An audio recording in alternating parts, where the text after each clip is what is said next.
ಸೂಕ್ತವಾದಂತ ಸ್ಪಂದನೆಯನ್ನ ಜಿಲ್ಲಾಧಿಕಾರಿಗಳು ಕೂಡಲೇ ನಮ್ಮ ಬೇಡಿಕೆಯನ್ನ ಸ್ಪಂದಿಸಿ ನ್ಯಾಯವನ್ನ ಒದಗಿಸುವವರೆಗೂ ಕೂಡ ಹೋರಾಟವನ್ನ ಮುಂದುವರಿಸ್ತೀವಿ. ಒಂದ್ ವೇಳೆ ಅವರು ನಮ್ಮ ಬೇಡಿಕೆಯನ್ನ ಸ್ಪಂದಿಸಲಿಲ್ಲ ಅಂದ್ರೆ ಅದು ರಾತ್ರಿ ಆಗ್ಲಿ, ನಾಳೆ ಆಗ್ಲಿ, ನಾಡಿದ್ದಾಗ್ಲಿ ಅವ್ರು ಎಷ್ಟು ದಿನ ಕೊಡಲಕ್ಕ ನಾವು ಇಲ್ಲಿ ಜಾಗ ಬಿಟ್ಟು ಕದಲಲ್ಲ ಅಂತಕ್ಕಂಥ ಮಾತನ್ನ ಹೇಳ್ತೀವಿ. ವಿಚಾರದಲ್ಲಿ ಏನು ಗಟ್ಟಿಯಾದಂತ ಹೋರಾಟ ನಿಲುವು ಇವತ್ತು ಕರ್ನಾಟಕ ರಾಜ್ಯ ತಳವಾರ ಸಮಾಜದ ವತಿಯಿಂದ ಏನು ಹಮ್ಮಿಕೊಂಡಿದೆ, ಇದಕ್ಕೊಂದು ತಾರ್ಕಿಕ ಅಂತ್ಯ ಕಾಣುವವರೆಗೂ ಕೂಡ ನಾವು ಯಾವುದೇ ಕಾರಣಕ್ಕೆ ಹಿಂದಕ್ಕೆ ಸರಿ. ಕಲಬುರಗಿ ನಗರದಲ್ಲಿ ತಳವಾರ ಸಮಾಜದ ವತಿಯಿಂದ ಒಂದು ಬೃಹತ್ ಹೋರಾಟವನ್ನ ಇವತ್ತು ಜಗತ್ ಸರ್ಕಲ್ದಿಂದ ಜಿಲ್ಲಾಧಿಕಾರಿಗಳ ಕಾರ್ಯಾಲಯದ ಮುಂದೆ ಬಂದು ಇವತ್ತು ಧರಣಿ ಸತ್ಯಾಗ್ರಹವನ್ನ ಕೂತ್ಕೊಂಡಿದ್ದೇವೆ.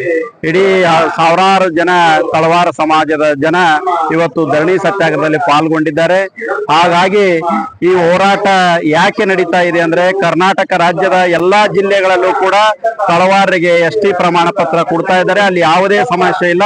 ಆದ್ರೆ ಕಲಬುರಗಿಯಲ್ಲಿ ಸಮಸ್ಯೆಯನ್ನ ಮಾಡ್ತಾ ಇದ್ದಾರೆ. ಯಾಕೆ ಕಲಬುರಗಿಯಲ್ಲಿ ಸಮಸ್ಯೆ ಮಾಡ್ತಾ ಇದ್ದಾರೆ ಅನ್ನೋದು ಇವತ್ತಿಗೂ ಕೂಡ ಗೊತ್ತಾಗ್ತಾ ಇಲ್ಲ.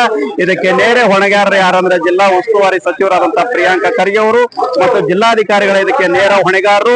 ಈ ಸಮಾಜದ ಯಾರು ತಳವಾರ ತಳಿ ಶಾಲಾ ದಾಖಲಾತಿಯಲ್ಲಿ ಬರೆಸ್ಕೊಂಡಿದ್ದಾರೆ, ಅವರಿಗೆ ಎಸ್ಟಿ ಸರ್ಟಿಫಿಕೇಟ್ ಕೊಡ್ಲಿಲ್ಲ ಅಂದ್ರೆ ಎಲ್ಲಿಗೆ ಹೋಗ್ಬೇಕು, ಅವ್ರ ಪರಿಸ್ಥಿತಿ ಏನಾಗ್ತದೆ, ಮಕ್ಕಳ ಅಡ್ಮಿಷನ್ ಇದೆ, ಸಿಂಧುತ್ವ ಇದೆ, ನೇಮಕಾತಿ ಇದೆ, ಬೇರೆ ಬೇರೆ ಎಲ್ಲದಕ್ಕೂ ಕೂಡ ಅವರಿಗೆ ಅವರ ಜೀವದ ಜೊತೆಗೆ ಜಿಲ್ಲಾಡಳಿತ ಮತ್ತು ಜಿಲ್ಲಾ ಉಸ್ತುವಾರಿ ಸಚಿವರು ಇವತ್ತು ಅವ್ರ ಜೀವದ ಜೊತೆಗೆ ಚೆಲ್ಲಾಟವನ್ನ ಆಡ್ತಾ ಇದ್ದಾರೆ.